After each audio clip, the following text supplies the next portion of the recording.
दुनिया के किसी भी हिस्से की, किसी भी कालखंड की कहानी उठाकर देखिए। जब भी कोई आक्रमणकारी किसी दूसरे देश या राज्य पर आक्रमण करता है तो सबसे पहले उनके ग्रंथ नष्ट कर देता है, क्योंकि मनुष्यता को तब तक दास नहीं बनाया जा सकता जब तक उसकी संस्कृति स्वतंत्र है, जब तक जड़ें जीवित हैं। डालियां काटने से कुछ नहीं होगा, एक कट जाएंगी तो 100 वापस आएंगी।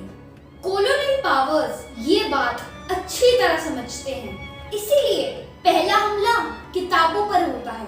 किताबें जला देना अपराध है, लेकिन उससे भी ज्यादा बड़ा अपराध क्या है जानते हैं?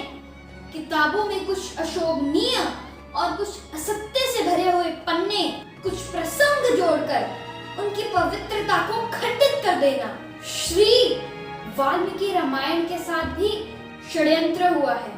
मैं श्री राम का भक्त हूँ, आप भी जरूर होंगे, लेकिन आज ये वीडियो मैं भक्ति के आधार पर नहीं, तर्क शक्ति के आधार पर बना रहा हूँ। आज मैं और आप मिलकर ये समझने का प्रयास करेंगे कि क्या सचमुच श्री राम ने अपनी गर्भवती पत्नी देवी सीता को निर्वासित किया था, वनवास दिया था? मेरा ये वीडियो कहीं सुनी बातों पर नहीं, सत्य की गहरी खोज और शोध पर टिका है। एक एक बात जो मैं इस वीडियो में कहने वाला हूँ वो सैकड़ों पुस्तकों, ग्रंथों का निचोड़ है। मैं ये मानता हूँ कि मेरा ज्ञान सीमित है, लेकिन असीम से जुड़ने की प्यास है मुझ में, और इसीलिए मैं एक ऐसे ज्ञान वृक्ष की छाया में बैठ पाया जिसने मेरी शंकाओं का जड़ से निवारण किया। शास्त्रों से साक्ष्य जुटाकर, पुराणों से गवाही दिलवाकर मेरे प्रश्नों का उत्तर दिया। इस ज्ञान वृक्ष का नाम है पद्म विभूषण जगत गुरु स्वामी राम भद्राचार्य जी। स्वामी जी ने वर्षों की तपस्या और परिश्रम से ऐसे अकाट्य साक्ष्य जुटाए हैं जो भगवान राम के चरित्र पर लगी हुई कालिमा को सदा सदा के लिए धुल देंगे। मैं आपको आमंत्रित करता हूँ, अपना सारा ध्यान, सारी चेतना, सारी ऊर्जा कुछ मिनटों के लिए मेरी ओर कर लीजिए। मैं अपने हर वीडियो के बारे में ऐसा नहीं कहता, लेकिन ये वीडियो अमूल्य है, असाधारण है, दुर्लभ है।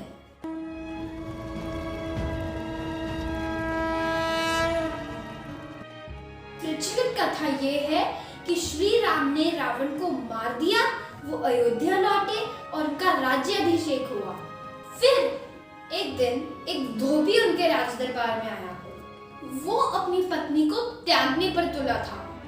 कारण क्योंकि उसकी पत्नी उसकी अनुमति के बिना 2 रातें बाहर गुजार कर आई थी। धोबी ने श्री राम से कहा कि मैं आपकी तरह नहीं कि पत्नी शत्रु के साथ रहकर आई और उसके चरित्र पर संदेह किए बिना उसे अपना लूं। ऐसा सुनकर श्री राम सोच में पड़ गए और अंततः अपनी प्रजा के सामने सही उदाहरण रखने के लिए उन्होंने माता सीता का त्याग कर दिया, उन्हें वन भेज दिया। यही कहानी हम बचपन से सुनते आ रहे हैं। गोस्वामी तुलसीदास ने, मानस ने भी ऐसा ही लिखा है। 80 के दशक में टीवी पर जो रामानंद सागर की रामायण दिखाई गई, उसमें भी ऐसा ही दिखाया है। जाहिर है जो बात इतनी बार दोहराई गई, इतनी बार सुनी गई, उस पर ना विश्वास करने का कोई कारण नहीं है। मैं भी यही मानता रहा कि श्री राम ने माता सीता का त्याग कर दिया और ये उनकी बहुत बड़ी भूल थी। स्त्री जाति के प्रति उनका अनादर था। वाल्मीकि रामायण और रामचरितमानस के अलावा भी रामायण के लगभग 300 अलग अलग रूप हैं। रंगनाथ रामायण, आध्यात्म रामायण, कुमदेंतु रामायण, राम अवतार चरितम, भावार्थ रामायण, जगमोहन रामायण, कम रामायण, और सभी एक ही कथा को अलग अलग तरह से, अलग अलग घटनाओं के माध्यम से सुनाते हैं। कहीं कुछ लिखा है तो कहीं कुछ और। राम की कथा ही नहीं, पात्रों का चरित्र और घटनाओं का स्वरूप भी एक दूसरे से बहुत अलग है। तो सवाल ये है प्रमाणिक किसे माना जाए, सही कौन सी रामायण है? महर्षि वाल्मीकि श्री राम के युग में हुए थे। उन्होंने राम कथा स्वयं देवर्षि नारद से सुनी और कई घटनाओं में तो खुद भी शामिल थे। बहुत कुछ उन्होंने अपनी आंखों से भी देखा था।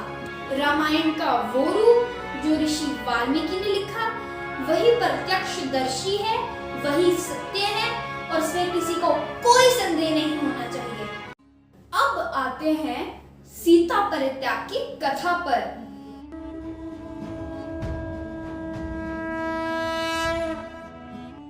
ये पूरी कहानी रामायण के उत्तरकांड में लिखी है। वो उत्तरकांड ध्यान से सुनिएगा, वो उत्तरकांड जो कभी ऋषि वाल्मीकि ने लिखा ही नहीं। बिल्कुल ठीक सुन रहे हैं आप, महर्षि वाल्मीकि ने कभी उत्तरकांड लिखा ही नहीं था। श्री वाल्मीकि रामायण में मूलतः 6 कांड हैं: बालकांड, अयोध्याकांड, आरण्यकांड, किष्किंधा कांड, सुंदरकांड और युद्धकांड। उत्तरकांड ओरिजिनल वाल्मीकि रामायण का अंश नहीं है। अब ये बात आपके लिए मानना शायद थोड़ा मुश्किल हो। मैं चाहता भी नहीं कि आपके प्रश्नों को ये कहकर शांत कर दूं कि जो हम कह रहे हैं वही सत्य है, राम के नाम पर मान जाइए।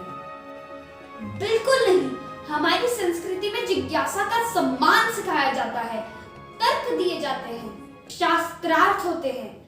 हम डांटकर या डराकर किसी से कुछ नहीं मनवाते। ऋषिपुत्र नचिकेता के प्रश्नों के उत्तर स्वयं यमराज ने दिए। कठोपनिषद की कथा बहुत अद्भुत है। बहुत जल्द मैं इस पर एक पूरा वीडियो बनाऊंगा। श्रीमद् भगवद गीता में अर्जुन की शंकाओं का समाधान भगवान श्री कृष्ण 18 अध्यायों तक करते रहे। अर्जुन एक बच्चे की तरह बार बार एक ही प्रश्न पूछता रहा, बस शब्द गलत थे।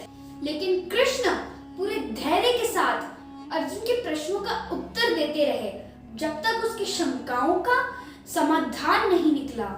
आज आप भी यह तर्क सुनिए और खुले मन से समझने का प्रयास कीजिए कि क्या सचमुच श्री राम ने मां सीता का त्याग किया था।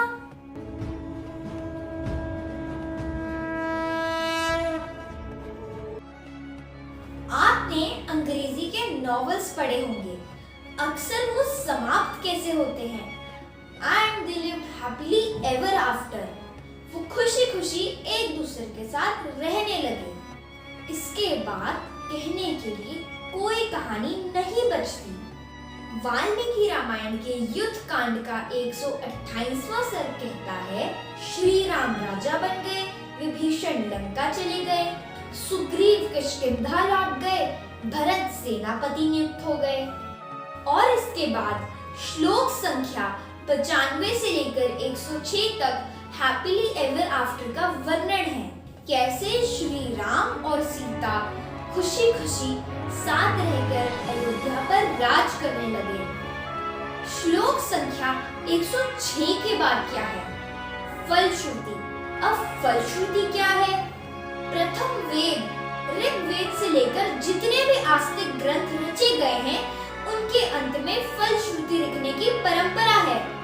फलश्रुति यानी सुनने का फल।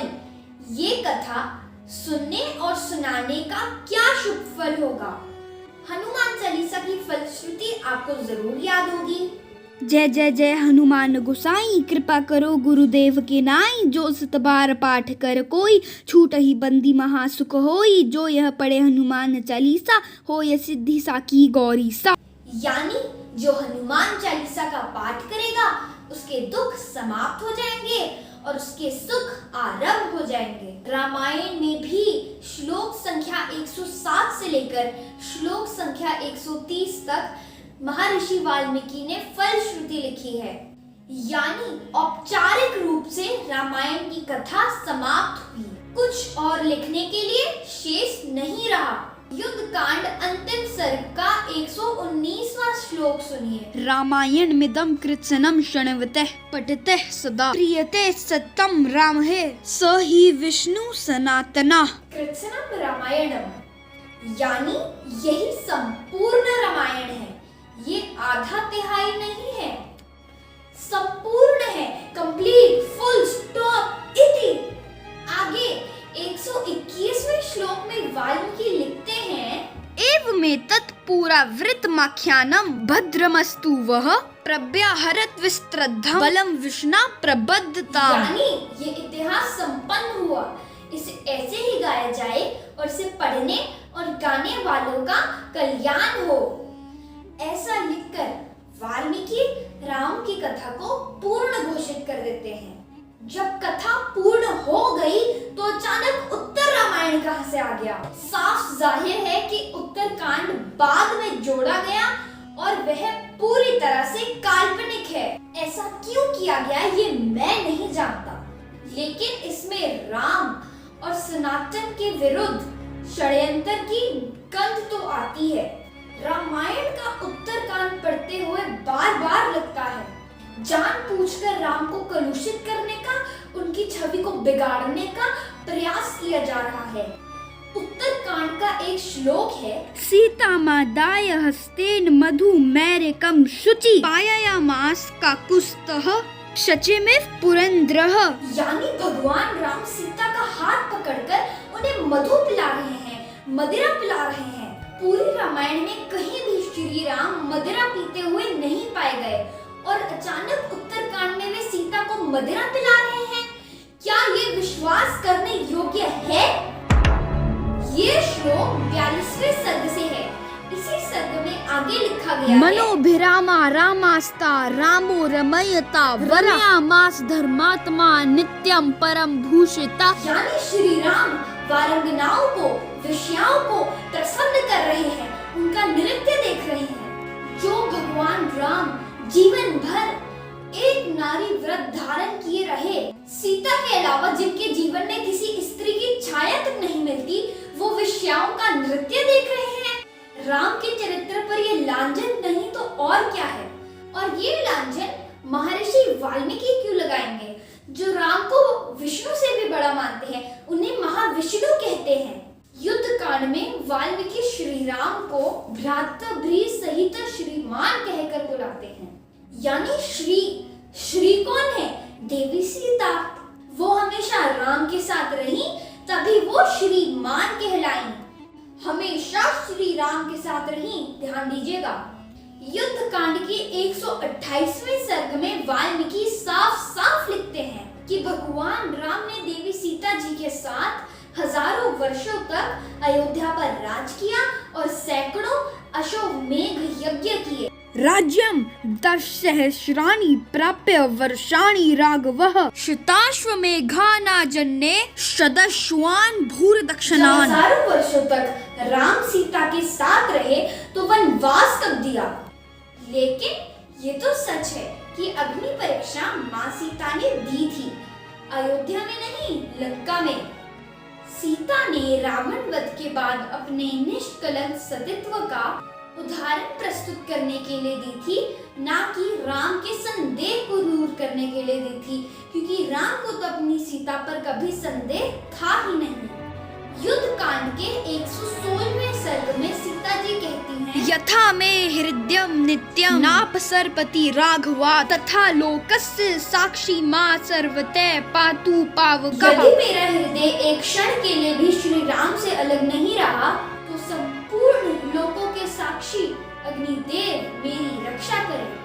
ये कहकर माँ सीता अग्नि में प्रवेश कर गई और ये अग्नि परीक्षा तीनों लोगों ने देखी। ददृशुस्तां विशालाक्षी पतन्ति हव्यवहनं सीतां सर्वाणि रूपाणि रुक्मवेदी निभाम तदा। यानी विशाल नेत्रों वाली देवी सीता को अग्नि में प्रवेश करते हुए तीनों लोगों ने देखा। सर्वाणि रूपाणि ददृशु, संपूर्ण रूपवान व्यक्तियों ने देखा। यदि सबने देखा तो क्या उस धोबी ने नहीं देखा? सबने देखा कि सीता जी ने अग्नि में प्रवेश किया, लेकिन उनकी साड़ी का एक सूत भी नहीं जला। देवता, गंधर्व, मानव ऐसा कोई भी नहीं था जिसने देवी सीता की अग्नि परीक्षा ना लिखी हो। ऐसा ऋषि वाल्मीकि ने स्पष्ट शब्दों में लिखा है। यानी माँ सीता की पवित्रता में संदेह की कोई जगह ही नहीं छोड़ी गई। जो अयोध्या वापस लौटकर कोई उनके सतीत्व पर सवाल उठाए। अग्निदेव ने स्वयं प्रकट होकर श्री राम से कहा, सीता में कोई दोष नहीं है राम, आप इन्हें स्वीकार करें। और भगवान राम ने अग्नि के सामने प्रतिज्ञा ली, विशुद्धा त्रिषु लोकेषु मैथिली जनकात्मजा न विहातुम मया शक्या कीर्तिरात्मवता यथा। हे अग्निदेव, मैं आपको वचन देता हूँ कि जैसे एक यशस्वी व्यक्ति अपनी कीर्ति का त्याग नहीं करता, मैं कभी सीता का त्याग नहीं करूंगा। राम सीता को अपनी कीर्ति मानते थे, इतना आदर देते थे। आप खुद सोचिए, अग्निदेव के सामने वचन देने वाले श्री राम क्या किसी के कहने पर सीता का त्याग कर देंगे? वो राम जिनके लिए वचन का मूल्य प्राणों से बढ़कर था। रघुकुल रीत सदा चरियाई, प्राण जाई पर वचन न जाई। जो अपने पिता के दिए हुए वचनों का मान रखने के लिए राजपाट त्याग कर वनवासी बन जाते हैं, वो स्वयं अपने वचनों का मान रखने के लिए क्या नहीं करेंगे, जरा सोचिए। मैंने अपनी बात साक्ष्यों, संदर्भों और सबूतों के साथ कह दी। अब आपको कहना है, जब भी कोई सीता परित्याग को लेकर श्री राम के चरित्र पर प्रश्न उठाए, आपको कहना है ये झूठ है, छल है, धोखा है और आप इस कपट का सच जान चुके हैं। आपको कहना है कि श्री राम और सीता सिर्फ एक बार अलग हुए थे जब रावण ने माँ सीता का हरण कर लिया था। उसके बाद वो सदा सदा के लिए एक हो गए और हमेशा एक साथ रहे। ये कहना कठिन है कि उत्तर रामायण नाम का ये झूठ रचा किसने, इसका रचयिता कौन है और ये भ्रम फैलाया किसने। लेकिन शोध करने वाले ये मानते हैं कि लगभग 2500 साल पहले जब भारत की भूमि पर कुछ और धर्म पनपने लगे, तब हमारे सनातन ग्रंथों के साथ बड़ी मात्रा में छेड़छाड़ हुई। लक्ष्य था सनातन धर्म को छोटा बताकर दूसरे धर्मों को बड़ा करना, उन्हें स्थापित करना। एक सीमा तक ये षड्यंत्र सफल भी हुआ, लेकिन एक दिन हर झूठ से पर्दा उठता है। ये नया भारत है, इसके पांव धरती पर और आंखें आसमान पर हैं। ये भक्ति भी जानता है और तर्क शक्ति भी। यहाँ हर धर्म के लिए जगह है, आदर है, सम्मान है। लेकिन सनातन पर उठने वाली उंगलियां हम अब और सहन नहीं करेंगे। जय श्री राम, जय मां सीता।